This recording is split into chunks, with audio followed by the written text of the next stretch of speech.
Welcome to the Voices That Propel Us, stories of justice, action, and community, a space where justice meets action and community voices rise. Each episode, we bring you stories from the front lines, changemakers, disruptors, and everyday heroes who are building a more just, equitable, and liberated world. This is more than a podcast. It's a call to listen, learn, and move together.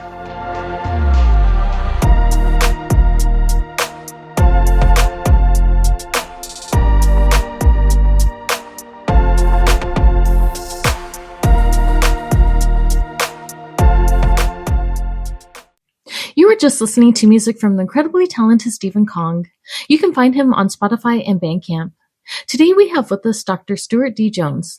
Dr. Jones is a retired higher education executive and former church minister who now teaches college courses part-time and writes with a passion shaped as much by life as by books.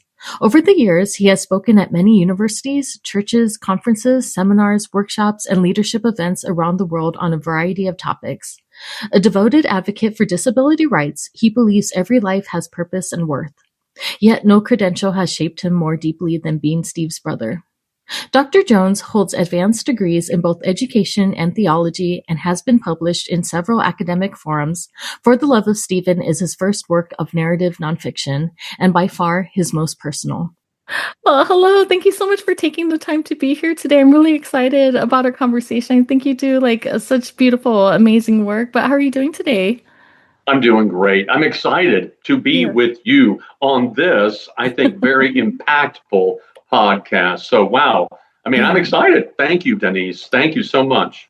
Yeah, no, thank you. And I love your enthusiasm too. But just starting off, you've had so many different roles. So you've had educator, minister, leader, author.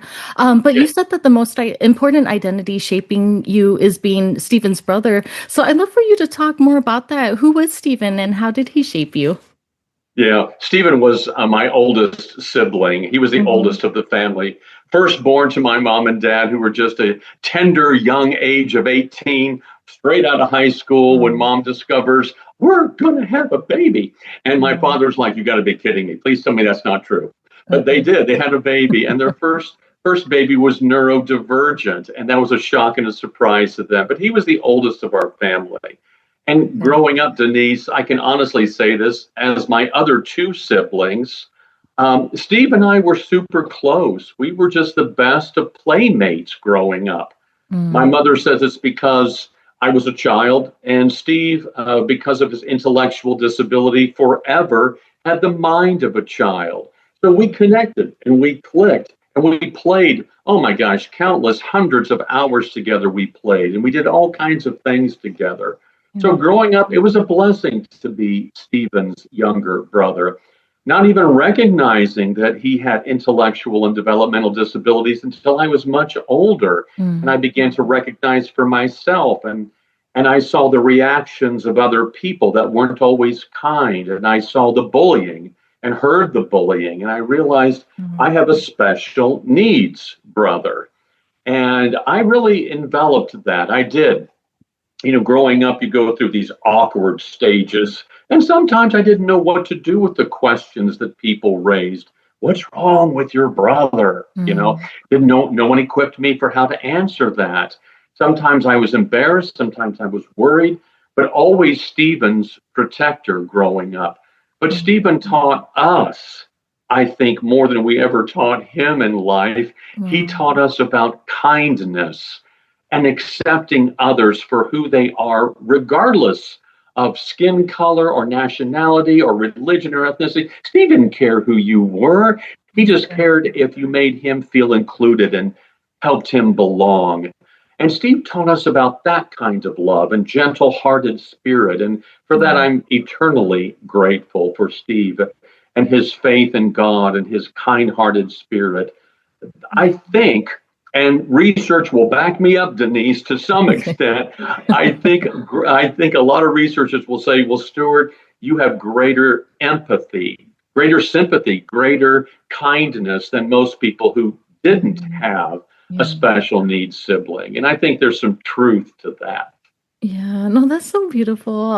Thank you for sharing that. And I'd love to talk with you more about your book. So what made you decide that Stephen's story needed to be told through For the Love of Stephen? Yeah, Stephen died tragically about 20 years ago, and Okay. I didn't think about writing his story right away. I didn't. Mm. It wasn't until a few years later, as family, we would get together for family holidays, the entire, extended family. And many times Steve would come up in conversation because he loved family get togethers. He Okay. especially loved the big meals, the potluck dinners where everybody brought food. And Steve was all about the food. So Uh-huh. we would joke and laugh and love in memory of Stephen.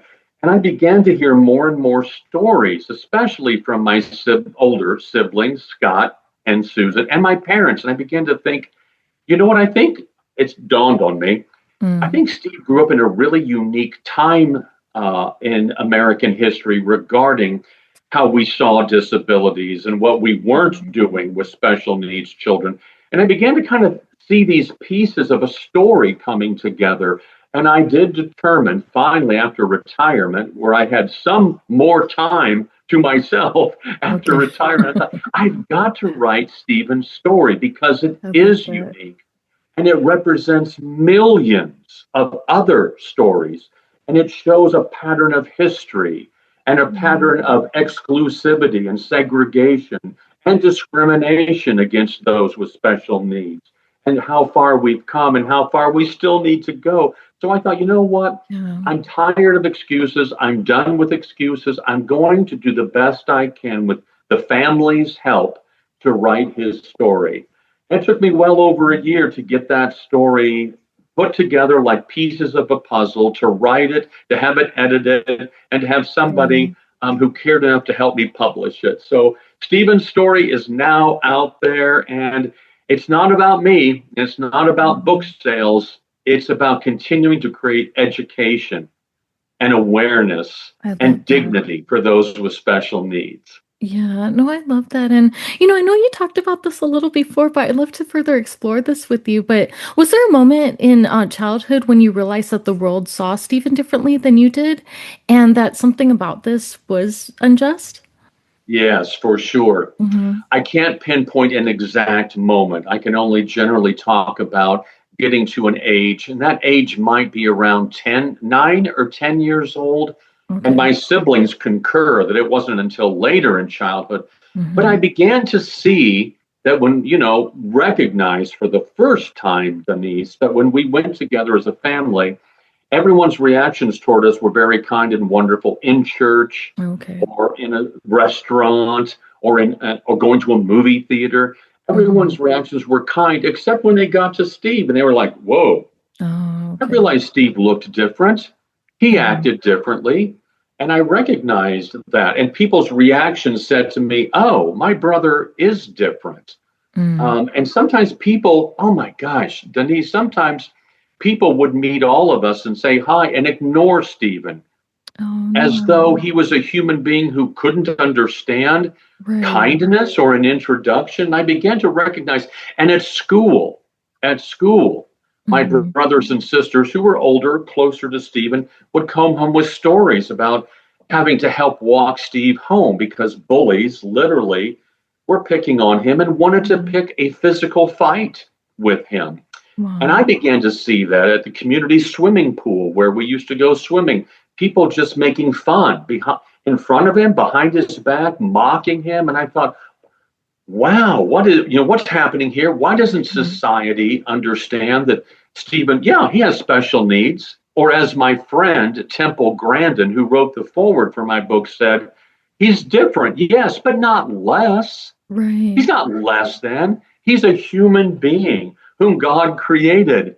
And why do Mm-hmm. we treat him so differently with prejudice and sometimes with disdain? That I didn't understand. And so, Denise, I think in my life, I kind of Mm. got to this place where I felt more protective of him. Oh, okay. I hadn't felt that way before until I saw some of the cruelty. Not everybody was cruel, please Mm-hmm. understand. But when I Yeah. started to see those that could be and wanted to be and chose cruelty, I felt very defensive, as did my Right. brother Scott and Susan. And many times we had to stick up for him, we had to physically protect him. And that began to really help me open my eyes. No, thank you for sharing that. And, as I've shared with you before our recording, I've done a lot of work with the disability community as well. And I've heard like Thank you for people, that. yeah, yeah, no, like I've heard also people that I know, experience that same too. And about, it doesn't have to be like blatant, like, cruelty or anything towards people, or even just the stares and those kind of things that make people with disabilities feel like othered or, less than other people. So, I'm just wondering, Right. in your perspective, how do you think that we can go on moving as a society where people really embrace and like, recognize people with disabilities in their full humanity, and we can create this culture of belonging where people feel like they are belonging and included, Yeah. just in our communities. Yeah, I would say this is true of the disabled community. It's Mm-hmm. true of any community, any minority community. You name Mm-hmm. the minority community, it's true Uh-huh. for all of us in terms of how do we get past our innate, flawed human Mm-hmm. judgment of other individuals. That's the problem. It's Yeah. not that we haven't advanced and have greater knowledge and understanding. It's that there's this thing called heuristics. And I wrote Mm-hmm. about it briefly in my book. This, someone referred to it as an evolutionary protective mechanism that says, hey, Yeah. I see that person, they're not like me, and that scares me. And that makes me Okay. uncomfortable because they're not like me. And Right. our ability, and this is hard to do, I won't lie to you, Denise, but Mm-hmm. I challenge people in my book to look in a mirror and figure out when you start to prejudge and you jump to a Right. stigmatization or a prejudice or something that's unfair, how Mm-hmm. will you move past knowing that's not right? What I'm thinking, feeling, my feelings and my thoughts are not correct. I Mm-hmm. cannot, I will not judge this book by its cover. Right. I will not. I I will love that. move past my potential uncomfortableness and Mm-hmm. see this individual as someone who is fully human, who has Right. dignity and worth. And if you're religious, I don't care what your religion, I don't. But Mm-hmm. all religions teach of a creator who creates all things, including Mm-hmm. individuals with disabilities who are born that way or become that way. So, Right. yeah, the real challenge for all of us is don't judge the book by the cover. Move Uh-huh. toward this individual, be kind, greet them as you would any other human being, and don't listen to your heuristic nature Mhm. that says, oh dear, I should be afraid and I should Right. be fearful of something I don't understand or am not educated about.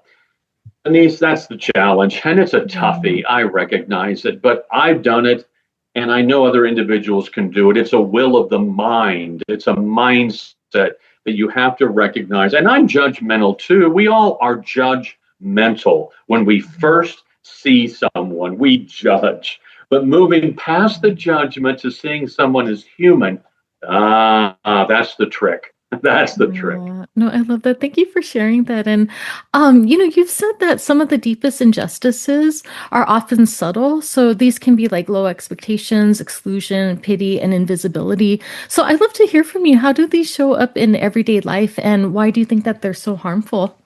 Yeah, I've had the privilege now since writing the book of meeting Okay. with many disability advocacy groups, and I Hmm. didn't picture that I would be doing that. And Okay. I like listening to those disability advocacy groups. I like listening. I am a good Hmm. listener as well as a good talker, but I am a good listener.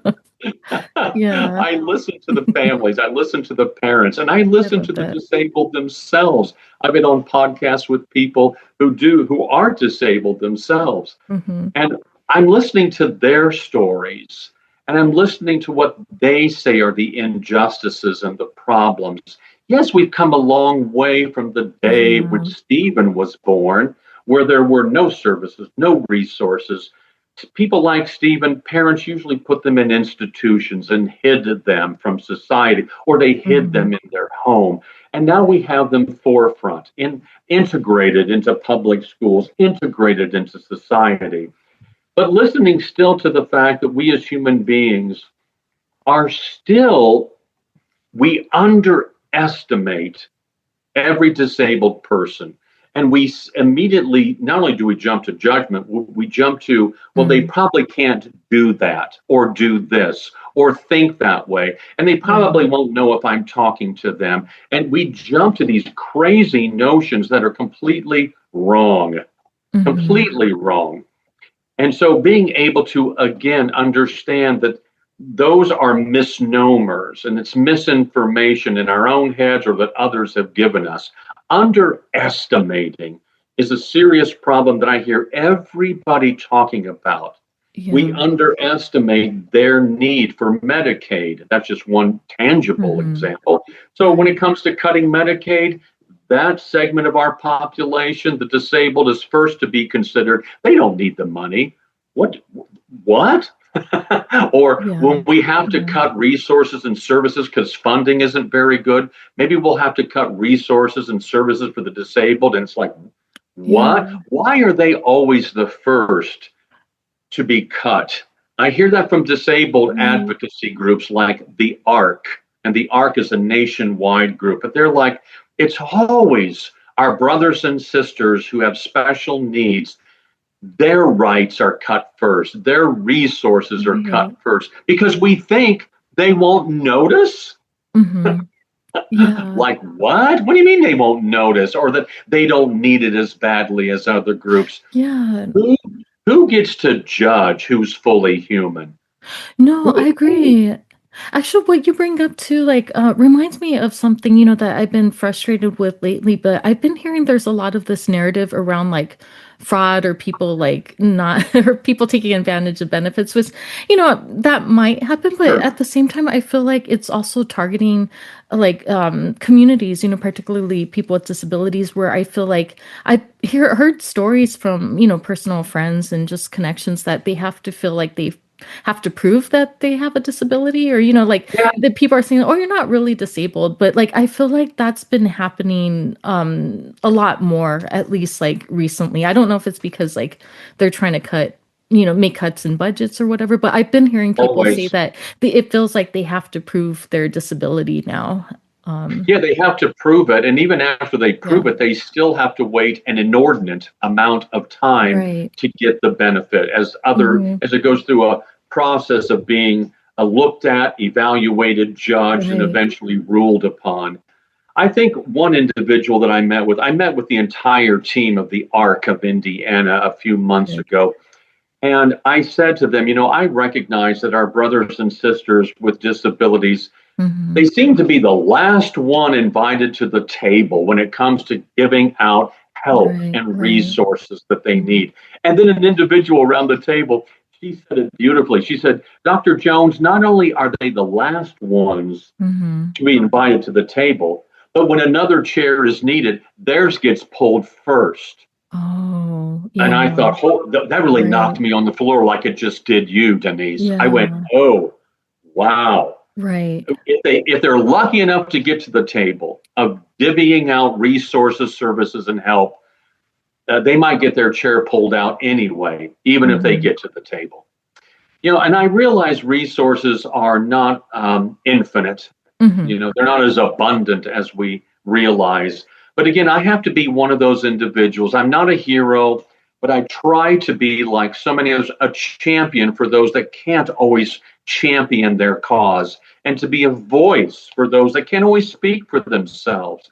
And Yeah. I'm so thankful for the ARC and for so many other disability organizations Right. here in my hometown of Fort Wayne, Indiana. There are many who were out there literally fighting the good fight Hmm. with politicians and legislators and everybody else, Right. just trying to make sure that those that need to be spoken up for, that Uh-huh. their voices are being heard. And I'm just so appreciative of their efforts. And I'm trying to be one Right. of those individuals that's simply trying to make a difference and trying to help. Right. No, thank you for bringing that up. That's actually what I wanted to talk about next. So I am grateful that there's policies in place, such as ADA, to support people with disabilities. But I feel like we do need to take it, a step further than that. So, um, what does disability justice ask of communities? So not just in policy, but in how we relate to one another. Yeah, it's really about inclusivity, which is Mm-hmm. such an easy word to say, but such a hard word to act on. Uh-huh. It's easy to Mm-hmm. talk the talk and harder to walk the walk. Mm-hmm. So for communities, and when I think of community, I think in the larger context of a community, it's Mm-hmm. about making sure that every human being is seen, given dignity, Yeah. attempted to be understood, and Mm-hmm. included at the table. And inclusion doesn't mean just having them come, it means making sure they feel that they belong. Uh-huh. I think more simply about my brother Stephen. He literally wanted to be included. My parents fought like pioneers. They really did. They were Mm-hmm. amazing in fighting during a time to make sure Stephen was seen.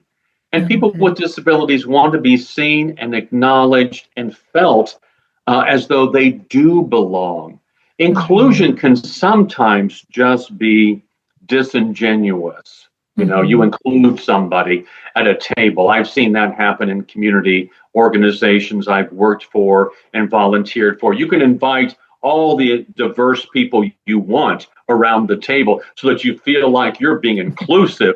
But the Right. truth is, Right. inclusivity has to mean that they belong, they are heard, Right. what they say is valued and not dismissed. So that's a little bit of a different take on it all. So that's kind of what I want communities to think about.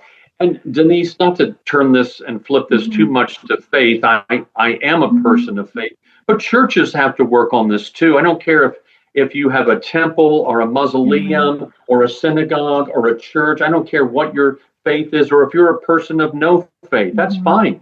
But again, it's about humanity, I and if love your that. faith calls you to love one another, by golly, you have to Yeah. demonstrate that in the way that you include and treat people who are neurodivergent or Mm-hmm. disabled in your little community or your big community.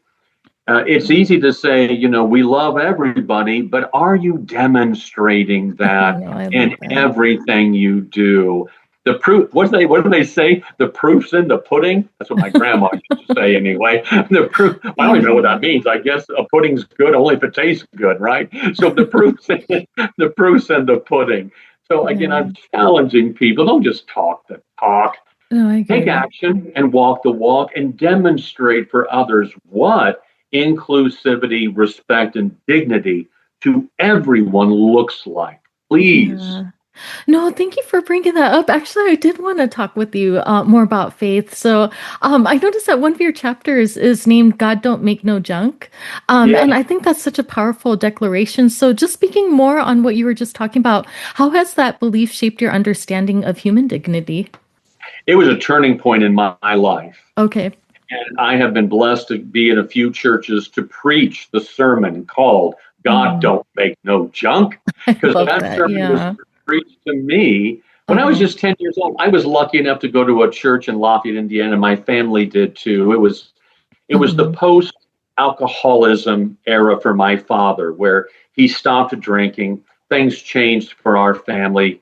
He decided we all need church, and he was right. Hmm. He needed it. We all needed it. We went to Wow. church. Long story short, the church started a wonderful ministry called Bicota. It's an acronym that means Okay. be ye kind one to another. Bicota. And Steve was Mm. part of that. And that Bicota ministry began to grow, and there were more and more special needs Oh, children and adults okay. coming to the Bicota ministry, and they had their own Sunday school class, blah, blah, blah. But eventually it grew so much that sometimes Hmm. in the church, the Uh-huh. faithful church members were like, oh my gosh, there's a lot of these kids, Right. and they're kind of loud and they're kind of Yeah. unpredictable. And is this good for our image? Blah, blah, blah. Because Yeah. sometimes Christians treat their churches like they're a country club for the saints rather Mm-hmm. than a place for people to find and experience God's love.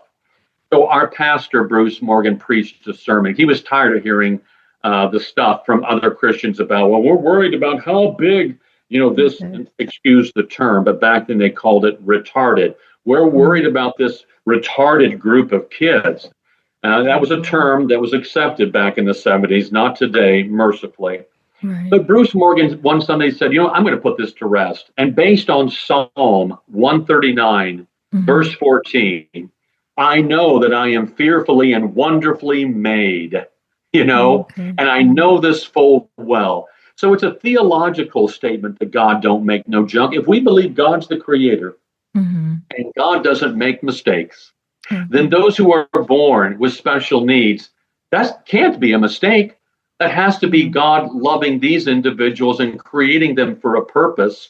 And we better accept and understand that everyone is fully human, loved by God, and someone for whom Christ gave his life. So when Bruce Morgan preached that sermon, Denise, I promise you, I sat there in that pew, and for the first time, even as an 11-year-old boy, I changed my thinking about, hey, I don't have to be embarrassed by Stephen. I don't have to explain Stephen. I don't have to apologize for my brother. He's fearfully and wonderfully made by the Creator for a reason, for a purpose. And I took on a whole new pride element in my brother.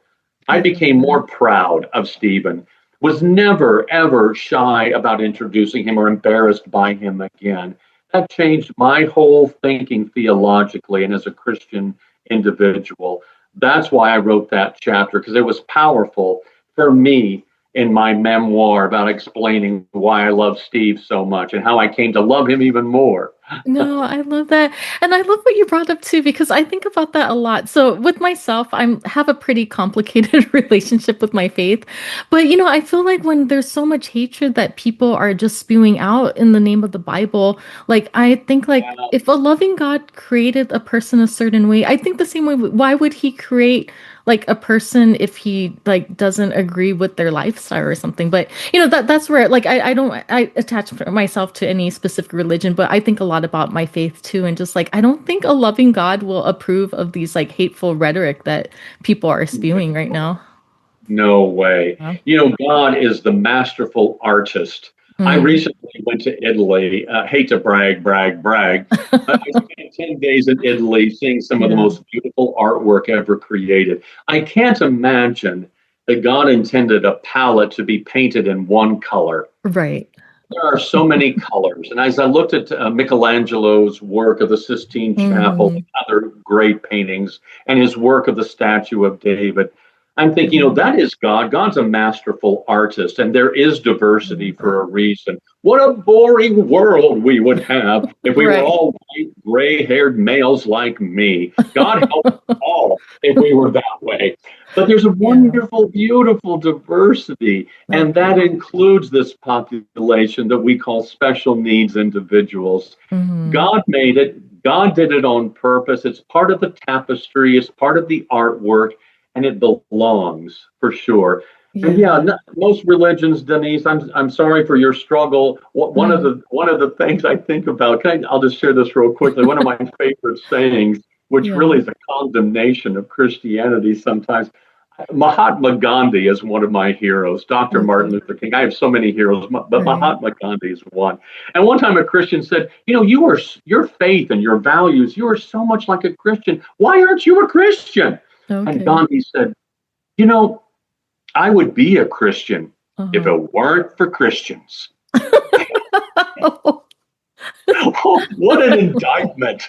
What an indictment on the Christian people who are supposedly trying to live out their faith. He saw so much hypocrisy out of the Christian people. And sometimes I do too. Not that I'm perfect. God knows I'm not.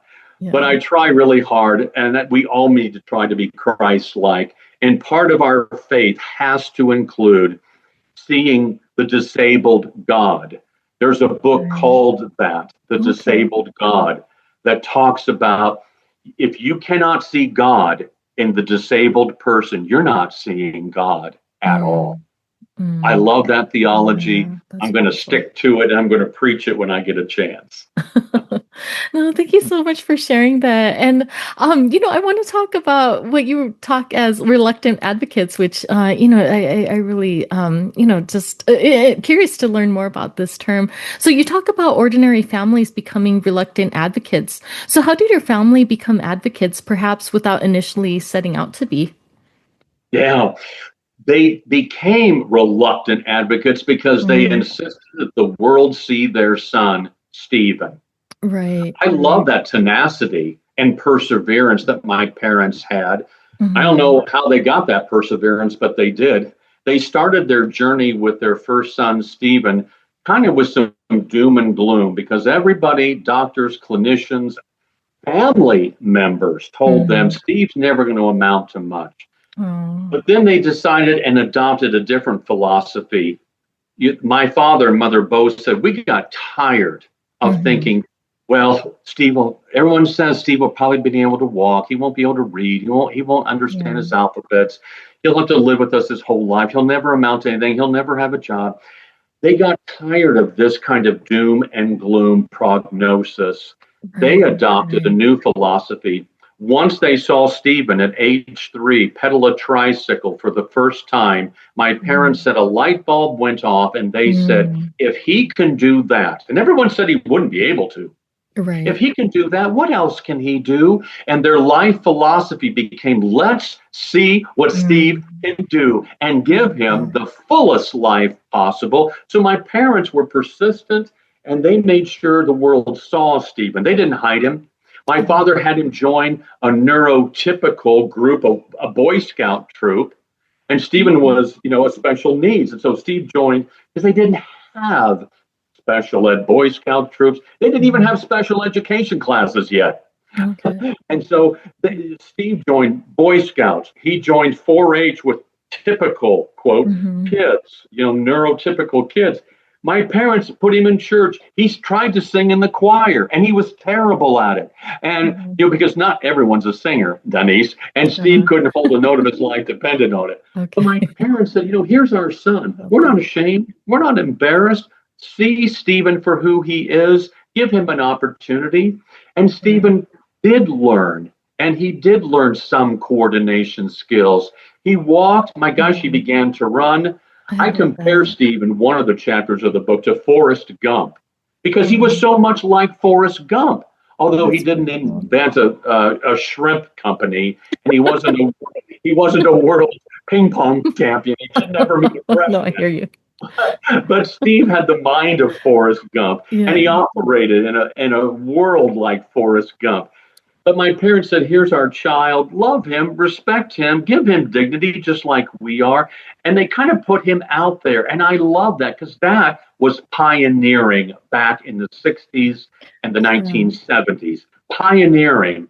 And I admire my parents for it. So they became these reluctant advocates. It's like, hey, Yeah. I refuse to let you put my child down. He will go to school. He will learn. He will be in Boy Scouts, 4-H, and he Yeah. will I get a love job. that. And he did get a job. One job that he kept for 33 years until he was tragically killed. One Hmm. job in housekeeping, custodial work at a hospital that he was so proud of. And we were proud with him because he did it Yeah. well. And in fact, the supervisor had Stephen train new employees. He did it that well, right? Yeah. So Stephen had abilities. Right. Everybody underestimated him.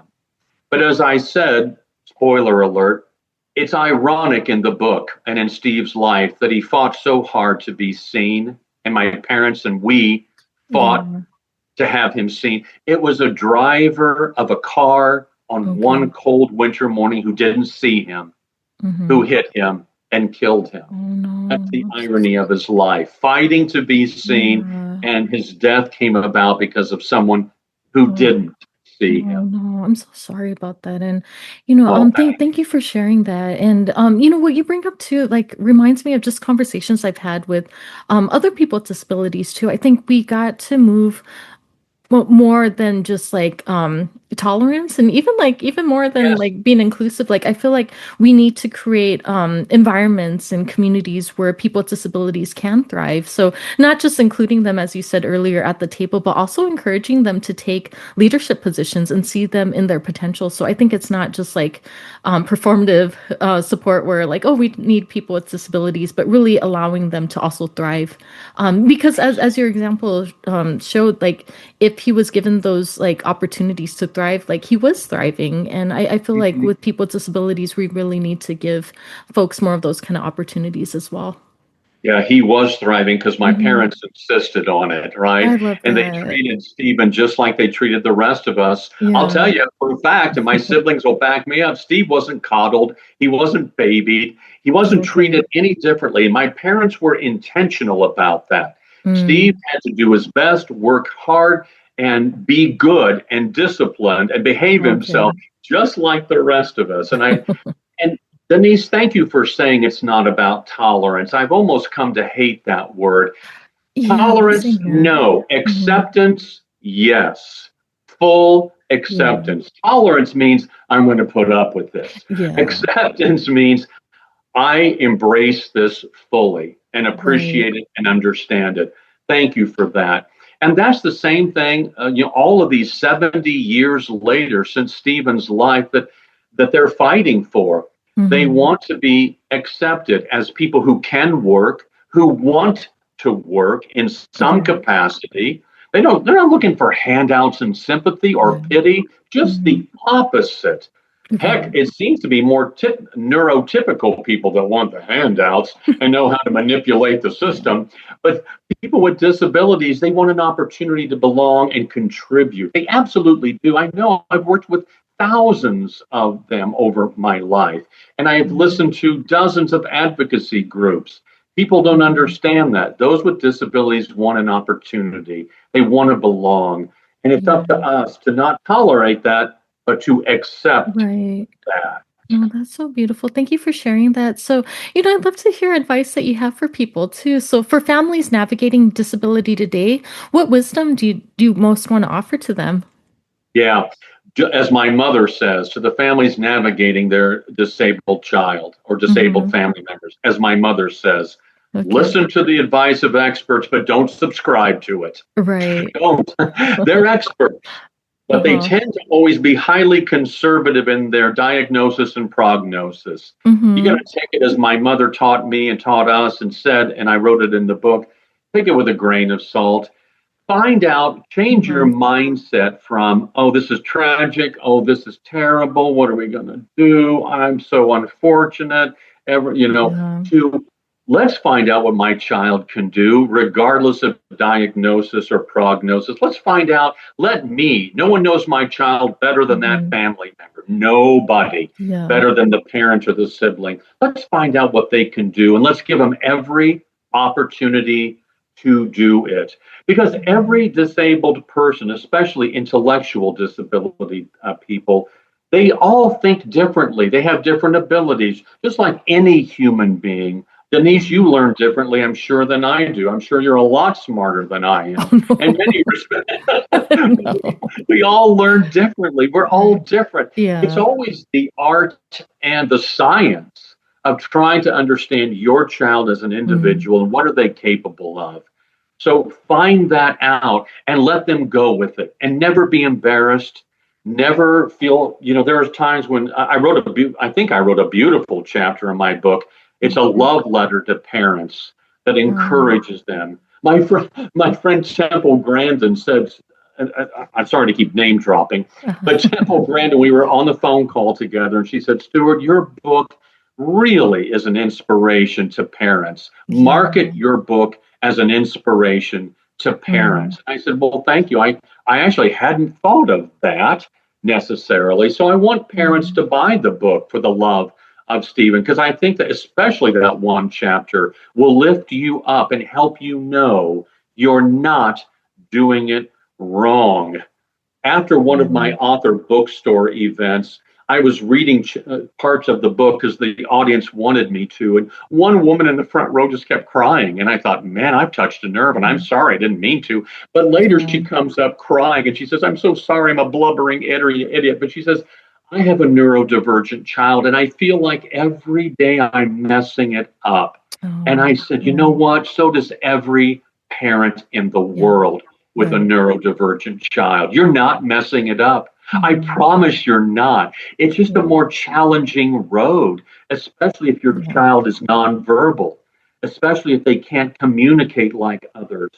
It is a tough road to hoe, but you're Mhm. not messing it up because she was giving her son every opportunity. Okay. And that's all you can do. So I want to lift up the parents and the siblings today. You're not messing up. I'm sure you're doing 99% of it correctly. Yeah. Keep doing it. Keep Wow. fighting for your child, their rights and their opportunities. Fight for it. Yeah. As no matter how tired you are, keep fighting for their rights and their opportunities. Yeah. No, thank you so much for sharing what beautiful wisdom that you had to offer. And, I know that we were talking about belonging a lot in our conversation, and I'd love to hear you imagine what might be possible. So, what would it look like if society truly organized itself around assumption that every life has equal worth? What can you envision our communities to look like? Yeah, we would have resources and wouldn't have to beg for them. Those with Right. disabilities Hmm. wouldn't have to be, and their people speaking for them, their champions, Hmm. wouldn't have to be at every legislative session fighting for what they need to be able to live a full life. And Yeah. employers would open up their doors more and give them opportunities. They Right. wouldn't assume that this individual can't do anything. In fact, they probably can do more than you realize. So employers, find out what can somebody with a disability do for your workplace. Hmm. Society would look like something where we don't balk or step back or judge others who are different from us. I know that's a utopia, right? Yeah. I know hopefully that's what heaven, I know it's what heaven's going to be like, the next Hmm. world beyond this. But for now, I would love to see a world where we didn't judge and didn't assume and didn't cast aside individuals because of our stigmatization or prejudice. That's what I would like to see. I'm Yeah. always thrilled. I'm always thrilled when I'm like recently when I was with a group of disabled adults. Most of them Hmm. were intellectually disabled, but I love when I watch somebody who comes up and just starts talking and playing and interacting with them. That's Hmm. what that world looks like. Not somebody who stands back afraid, who's like, oh, those poor people. They don't Yeah. want pity and Right. they don't want you to be afraid of them. Walk up, interact like you would with any human being because they love that. You may get unexpected hugs Mhm. that you're like, whoa, I have boundaries, but okay, let's do a hug because they Right. are such loving and wonderful individuals. They don't know prejudice for the most Mhm. part. They just don't. They don't see people as different. They just see people. That's what our society could look like if we could just I view it love the way that. they view it and see it as a world that God intentionally created. And therefore, Mhm. I better accept it, not tolerate it, but Right. I better accept it because that's what the creator has designed and that's what the creator expects me to do. Yeah. No, I really love that. And, I'd love to hear what you think that Stephen might have to say. So if Stephen were sitting with us today, what do you think he would want listeners to understand about being fully human? Yeah, I think I thank you for asking that. I've never been asked that question before. Um, I've had a lot of people say Stephen would be so proud of you. He might be. Stephen mhm. Stephen was so sarcastically funny. He had Yeah. such a dry sense of humor. Okay. One person asked me, "What would Stephen think of the book?" And I said, "Oh, that's easy." Okay. Stephen would say, "That's a waste of paper," Really? Oh, no. because he was so Yeah. sarcastically funny. He just had a Uh-huh. dry sense of humor. I think Stephen would, in his simplest of ways, like any other intellectually challenged individual, would say, you know, I just want to be your friend. I Yeah. don't, I love I don't that. want anything. I don't expect anything. Can we just hang out? Can That's we just beautiful. talk? Can we just be friends? Uh-huh. Because, and I know that mindset can also be problematic. As I put in the book, there's two really tough chapters to read called The Vultures That Circled. And because Mhm. Stephen trusted everybody unconditionally, people took advantage of him. And there's two chapters of some tough to read stories of those that preyed upon Stephen because of his kind vulnerability. Oh. Stephen had no ability to discern a con artist and Mhm. a thief from somebody else who was genuinely kind. If you Yeah. were kind to Steve, Steve took you in. And Mhm. sometimes that was a problem, right? Right, But right. Steve today would just simply say, can we just hang out and be friends and I love talk? that. Or I can we love play? that. What he would really say is, can we play chess? Oh, Because okay. chess was his game. And Denise, I cannot explain this because I'm not a scientist, but Steve was not a savant in that, Mhm. like Dustin Hoffman in the movie Rain Man, who was this amazing autistic genius. And Okay. Temple Grandin's an autistic genius. But Steve Mhm. had an uncanny ability to understand strategic chess, and he Okay. could beat almost anyone. If Wow. I ever just had him in a draw in a match, I felt like a victory because he beat me Mhm. time and time and time again. And Stephen was just gifted at strategic chess. So see, that's one Okay. way in which we underestimate individuals with disabilities. They do have abilities. So if Steve could Right. think strategically in that way, I wonder in what other ways could he think strategically Mhm. for an Mhm. employer or for any Yeah. organization. But Steve just wanted to belong, and he would just ask, "Can we be friends? And can we play chess so that I I can love beat you and that. make you feel bad about yourself?" No, he didn't see Yeah. it that way. No, but I feel like there's so much that we can learn from Stephen, and what a beautiful way that you're just like honoring his story too. But I feel like we can really learn from his words. That I feel like if we learn from like what he teaches us, this world would be so much loving, so much more like Oh, compassionate with each other. I Um, long for that, Denise, no, every me day. too. I Me long too. for a more loving and kind world. Yeah. As one of my, I have many different sayings I put on my social media. One of them is, Hmm. when in doubt, be kind. You can't go wrong being kind. Yeah, I agree. Yeah, but I do have a lot of hope though, actually, because I know there's a lot of cynicism as well and people feeling kind of hopeless right now. But even with this podcast, every single person I've had on like just has like a heart of gold and they really want to make a difference in their communities. I'm like, if I'm just the small podcast and like I've had this many incredible people who shared their stories of how they want to make a difference, imagine how many Yeah, more people out there are compassionate and want to make a difference every day. I just feel like our yeah, voices are also like silent sometimes or like we're more yeah. invisible. It's more like I think visible of the people who are trying to tear people down. But I Oh, really feel there's Denise, a you're lot of right. people. Yeah. You're right. And we can't be quiet and we can't Yeah. feel discouraged or defeated. Denise, Right. for me, it's more about the unkind voices get all the Hmm. media I attention. think I wondered that too because I even like I've heard the algorithm pushes out negative stories and Oh, it I don't does. know if maybe people are just drawn towards that kind of Well, it's story too. provocative. Negativity Right. is provocative, right? It Right. keeps people emotionally stirred, you Right. know? And so, most of what we see in Hmm. this world is the hate and the hateful sayings and Yeah. the disrespect and the anger and the attacks. We're bombarded with it. And Hmm. Denise, sometimes people who are trying to share a voice of kindness and love can feel Yeah. like, you know what?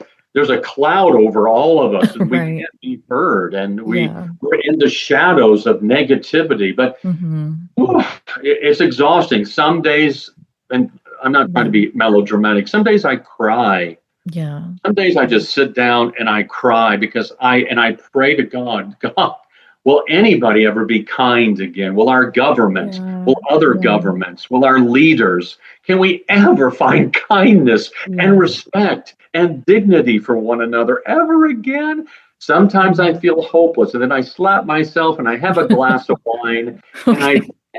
and I think, Yeah. stop feeling sorry for yourself. You've Yeah. got to continue to be the voice. I And if love enough that. people are the voice, maybe the voice will overshadow No, I the love that. negative, ugly voices someday. Yeah, no, I love that. And, thank you so much for your time. I had such a wonderful time talking with you. You've taught me so You much. And, too. I wish you the best, as you're moving forward, promoting your book more. But, before we Thank close out, you. I'd love to just close out on the note of like allyship and solidarity.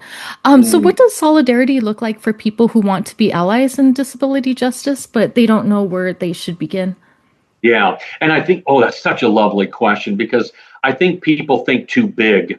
I think people feel like, well, if I'm Right, going to be an right, ally, I've got to start a foundation or I've got to right. become a full-time volunteer or I've got to join a group. No, Yeah. it begins one baby step at a time. And that Hmm. first baby step, be kind to those who are different.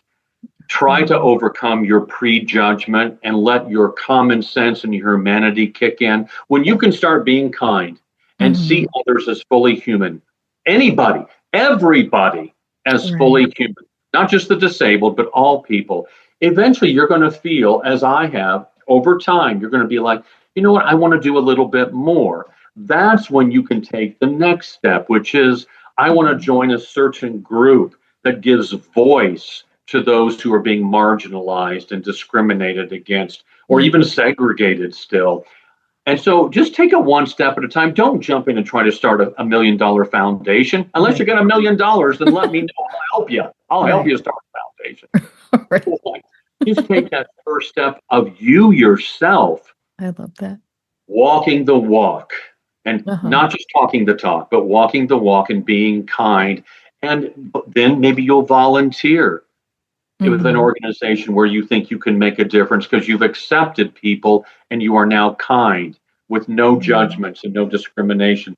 One step at a time, and Yeah. you will make a difference. We don't have to make huge differences. We Yeah. don't. Just in our Hmm. small little corners of the world, that adds up after a while. Yeah. Enough small corners make a big difference. No, I agree. But, thank you again. But just lastly, how can Thank people you. find you if they'd like to connect with you or get a copy of your book? Please connect with me. I Mhm. love getting emails at my Okay. website. My website's so simple, www. I hate Uh-huh. saying that. Author Stuart Jones. And Okay. Stuart is Stuart. Author Stuart Jones. And my book's on Amazon. It's on 50 platforms. Barnes and Noble, Goodreads, Kobo. It's everywhere, literally across the world. I'm not bragging, I'm just saying that's a miracle.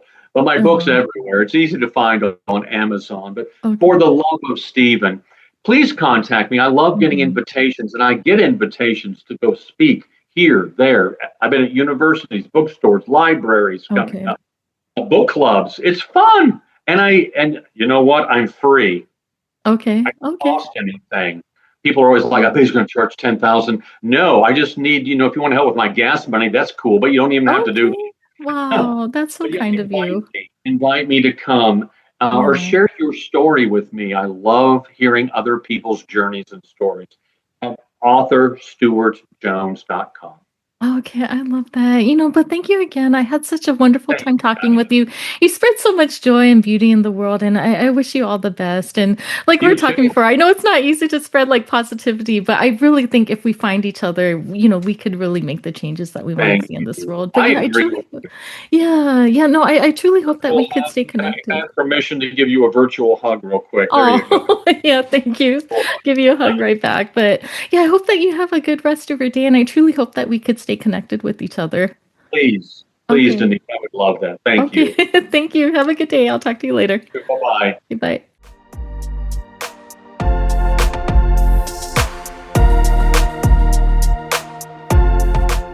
Thank you for being here and tuning in to Voices That Propel Us, stories of justice, action, and community. Your presence in this movement matters. If today's conversation moved you, share it, talk about it, and keep the work going. Together, we're not just imagining change, we're making it. Until next time, stay bold, stay grounded, and stay in the fight.